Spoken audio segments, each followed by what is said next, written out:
我靠！哇！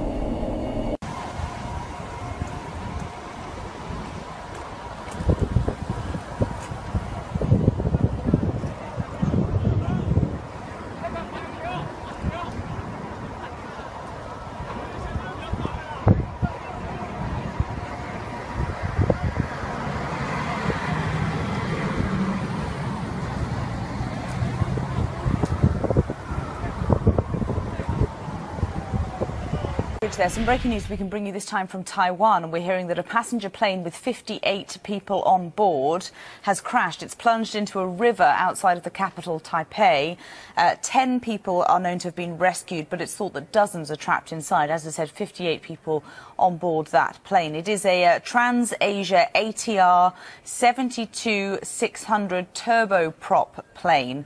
It was a domestic flight, and it's thought that it hit a road bridge before ploughing into the river. That's according to reports. This all coming to us from the AFP news agencies.